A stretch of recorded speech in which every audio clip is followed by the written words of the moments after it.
Back to another lesson of Logos and Letters. My name is Liam. Let's continue on. So we're about here. Hoste toi tropoi ge idion anie tes usias to katatein hutes metabolein dektikein tonenantion nai. So, of contraries, right, of a kind of opposites. Metabolein dektikein, right? So receiving change, okay? Themselves, to katatein, right? This tein is with metabolein dektikein. So what he's trying to mention here, what he's trying to say in his fancy Greek, is he's trying to say that it seems like one could, in the same manner, say that, anie of substance, that it is capable of receiving contraries, of having contraries, like participate in its existence. And we've spoken about that with thermos, sucros, okay? So with heat and cold, okay? And it still remains one in number, okay? Hen kai tauton arrhythmoi, arrhythmoi. It looks like arrhythmia, my arrhythmai, but I think it's just the O has been destroyed a little bit. Anyway, let's continue on. And with wicked and spudaios, which is like excellent, or serious, okay? Faulos, which is the opposite of someone who takes things seriously, someone who is trying their best, all right? So he's mentioned all these things, and he's saying how the substance can be one in number, all right? It can be one in number, and these things, you can go from being spudaios, right, to faulos, okay? And it can go from one to the other, and the substance, and then it can, go back to, of course, because it's a moral state, okay, like virtues and vice. It stays there, stays persistent, and won't change. That primary substance is going to be that primary substance. It's going to remain human. It's going to remain animal. And it seems unique to him. But we've also noticed that with statements and opinions, they seem to be the same. They seem to be able to make a statement, and it seems to be the case that they can go from being true. I swear I pressed blue that. I did again. There we go. They seem to be going from true to false while remaining the same statement, right? They seem to have that in common. And that's a fair opinion. You can say, it is sunny today, right? That's your statement. It is sunny today. And you make it on a day where it's sunny, and bingo, okay? It is true. And then if you hold on to that statement tomorrow when it's raining, and you say, it is sunny today, and it is overcast and is raining, that statement would then be false. One statement, two different things. But it's also two different times, right? Here's day one, and here's day two. So on one day, that statement can be true, and another day it can be false.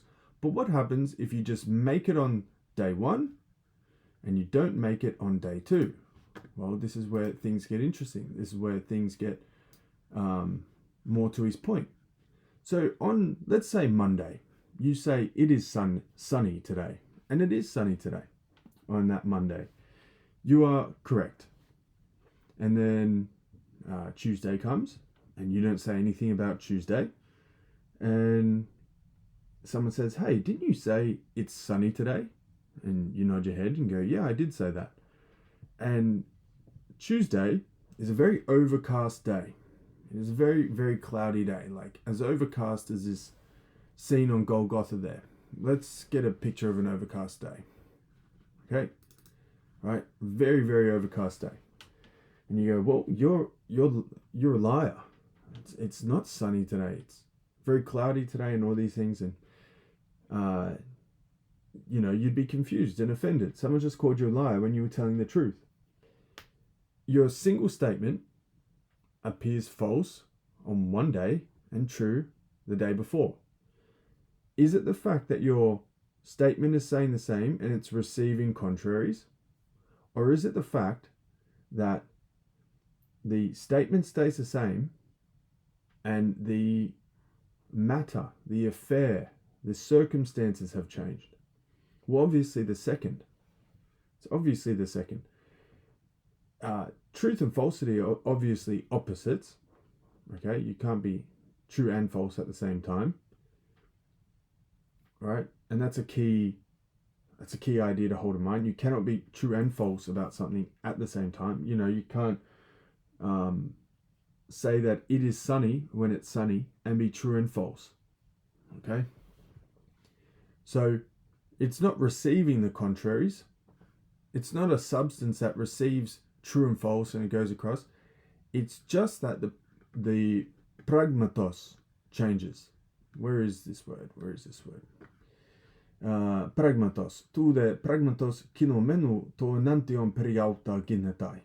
Right? So when the affair moves,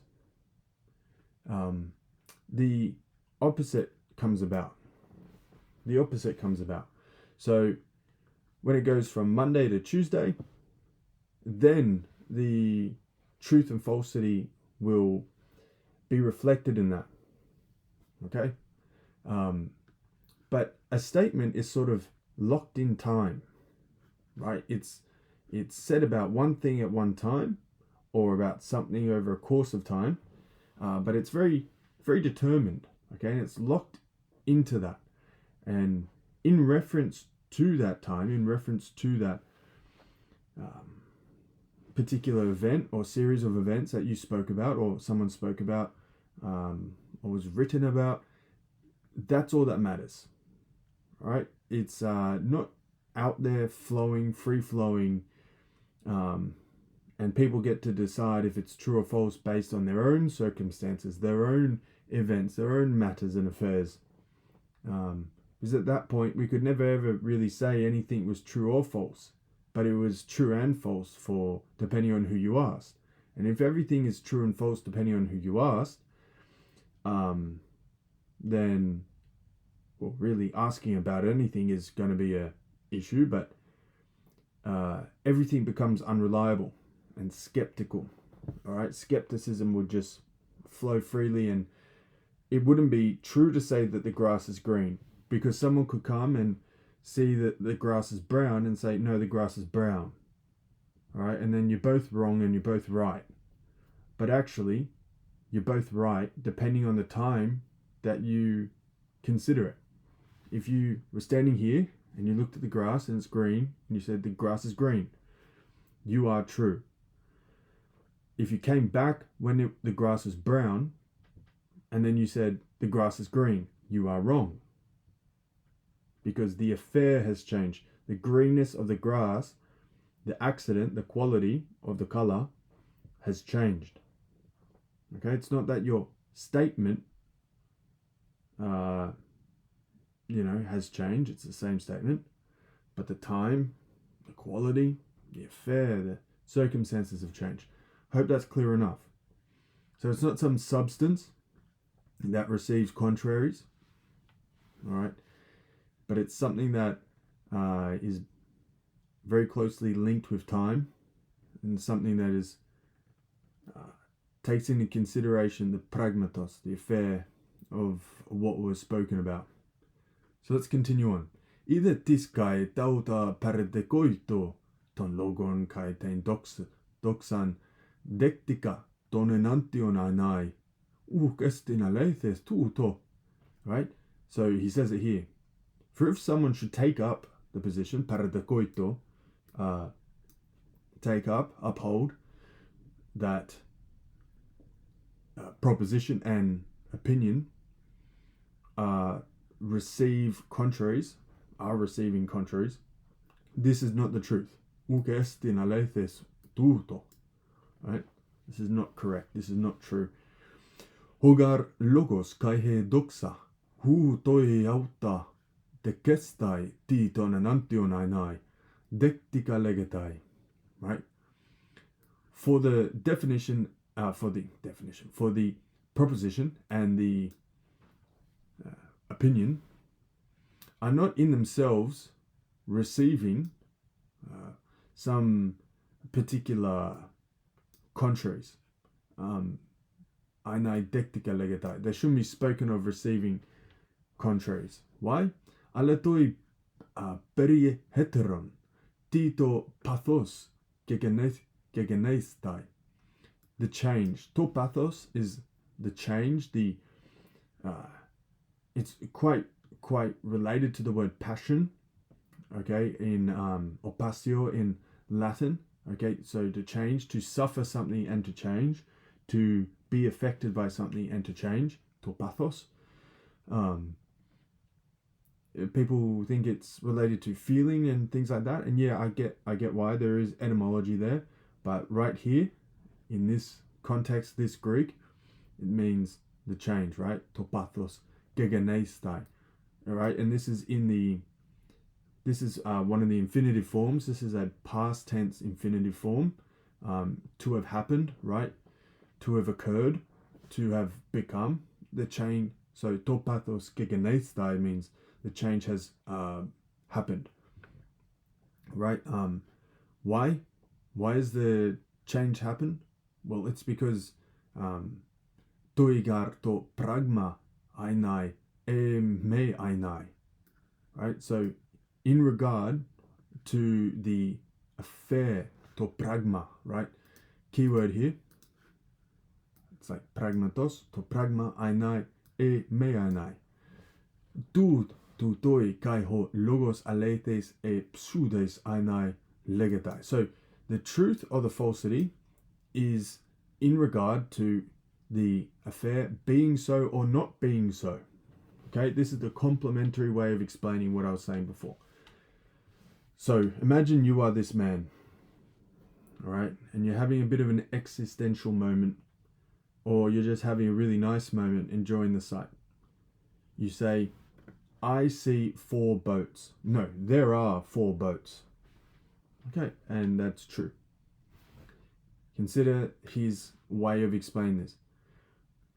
Right? The truth and falsity is related to the affair, the fact of the matter, being so or not being so. E me ainai. You say, I see 4 boats. And you see 4 boats. True. You say there are 4 boats, and there are 4 boats. True. Now, these 4 boats go their way. They navigate, they sail away to their destined ports, and they're no longer there. If you stick to your belief, if you stick to your statement or your opinion, you are then false. Because the matter, the fact of the matter, has no longer persists, right? This word here comes back up. Diamenai, no longer continues, okay? And so we might say that the ships are the topragma, and no longer are they being there. Is the statement reflective of the reality that you're speaking of? So they are me ainai. They no longer continue.